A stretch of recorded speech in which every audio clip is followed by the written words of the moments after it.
সংক্ষিপ্ত আকারে আমাদের দর্শকদের উদ্দেশ্যে বলেন। আপনি বলছিলেন মা সালাকাকুম ফি সাকার ক্বালু লাম নাকু মিনাল মুসাল্লিন, যে যারা মুমিন, প্রকৃত মুমিন, যাদের হৃদয়টা আল্লাহর নিদর্শন সমূহকে যারা তাজিম করে, সম্মান করে, এই আমলটা তাদের অন্তরের পরহেজগারিতা।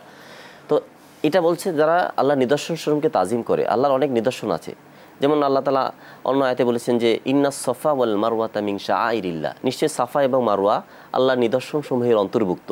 কিন্তু সাফা মারওয়াকে আমরা চুমু দেই না, ওদিকে তাকায় দোয়াও করি না, শুধু দৌড়াই। শুধুমাত্র আল্লাহর 4টা নিদর্শনকে তাজিম করে আল্লাহ ফরজ করে দিয়েছেন। সুবহানাল্লাহ। প্রথম হচ্ছে নবীউল্লাহ, আল্লাহর নবীর তাজিম ফরজ। যেমন আমরা আল্লাহ রাসূল করিম সাল্লাল্লাহু আলাইহি ওয়াসাল্লাম নাম শোনার সাথে সাথে আমরা দুরূদ শরীফ পড়া ওয়াজিব হয়ে যায়। সুবহানাল্লাহ, সাল্লাল্লাহু আলাইহি ওয়াসাল্লাম পড়তে হয়, তার এটা তাজিম। দেখেন কাবা এই বাংলাদেশ থেকে প্রায় 5000 কিলোমিটার দূরে, যে কাবাকে জীবনে দেখলাম না, ওদিকে তাকায় পেশাব পায়খানা করা যায় না। আবু দাউদের হাদিস, লা তাস্তাবদিলুল কিবলাতা ওয়া লা তাস্তাববিরুহা, তোমরা কাবার দিকে তাকিয়ে কিংবা পেছন ফিরে পেশাব পায়খানা করো না, কারণ এটা করা জায়েজ নাই। এটা তাজিম, এটা কাবার সম্মান। 4টা জিনিসকে তাজিম করা। যিনি কাবার ও কাবা মুহাম্মদ সাল্লাল্লাহু আলাইহি ওয়াসাল্লাম, তার তাজিমের ক্ষেত্রে আমাদের সমাজে অনেক মতবিরোধ থাকে। যারা শরীয়তসম্মত পদ্ধতিতে যারা তাজিম করে, আমরা তাদেরকে স্যালুট জানাই। এরপরে আছে আরেকটা তাজিম হচ্ছে ইবাদাহুল্লাহ, আল্লাহর ইবাদতের তাজিম ফরজ। যেমন আমরা যখন নামাজ পড়ি, আমরা ওযু গোসল করি, পাক পবিত্র হয়ে, যদি গোসল ফরজ হয় গোসল করে নেব, যদি কাপড় পাক না থাকে আমরা পাক পবিত্র হয়ে আমরা ইবাদত করব, এটা তাজিম।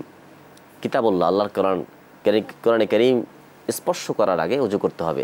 লা ইয়ামাসসুহু, আল্লাহ তাআলা সূরা ওয়াকিয়া বলেছেন বিসমিল্লাহির রহমানির রহিম, লা ইয়ামাসসুহু ইল্লাল মুতাহহারুন, তোমরা অপবিত্র অবস্থায় এই কোরআনকে স্পর্শ করো না। তার মানে বোঝা যায় এই কোরআনে কারীমের মাধ্যমে আমরা যে শিক্ষাটা পাই, যে আল্লাহ রাসূলের, অনেকে বলে যে আল্লাহর নাম নিরত যারা মিলাদ কিয়াম করে, এই বিষয়টা আমি একটু বলি যে এদেশে ইসলাম এসেছে আউলিয়া কেরামের মাধ্যমে, যারা হক্কানি আলেমের মাধ্যমে আজকের মাদ্রাসা পেয়েছি আমরা, আজকে লক্ষ লক্ষ মসজিদ হয়েছে। মিলাদ কিয়াম যারা হক তরিকায় যারা আছে, শরীয়তের গণ্ডির ভিতরে যদি তারা করে, এটাকে আমরা স্যালুট জানাই। এবং যেমন মায়েশা সিদ্দিক রাদিয়াল্লাহু তাআলা আনহা, আজ থেকে 1500 বছর আগে রাসূল করিম সাল্লাল্লাহু আলাইহি সাল্লাম যখন মা আমিনা রাদিয়াল্লাহু তাআলা আনহার পবিত্র রেহিম থেকে মক্কা মুকাররমে তাশরিফ নিয়েছেন, এসেছেন, সে আনন্দ প্রকাশ করেছেন জিবরিল, মিকাইল, ইসরাফিল, আজরাইল। আত্মার জগতের 1 লক্ষ উপর নবীর রূহ সে আনন্দ প্রকাশ করেছে।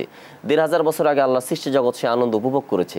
1500 বছর আগে সেই শুভ মুহূর্তের কথাটা মনে হলে হৃদয় যখন আনন্দ জাগে, শরীয়তের গণ্ডির ভিতর থেকে যা কিছু করা হয় তাকে ঈদে মিলাদুন্নবী মাহফিল বলা হয়। যদিও রমজানের কারীম, আমি কেন বললাম, যাকে সৃষ্টি না করলে পৃথিবী কিছুই সৃষ্টি হতো না, সেই রাসূল করিম সাল্লাল্লাহু আলাইহি সাল্লামকে তাজিমের ক্ষেত্রে যেন আমরা শরীয়তের গণ্ডির ভিতর থেকে করি, এটাকে যেন আমরা বাড়াবাড়ি না করি, সেটাই। মুহতারাম, আপনি চমৎকারভাবে বলছিলেন। আমরা সময় থাকলে আরো অনেক আলোচনা শুনতাম।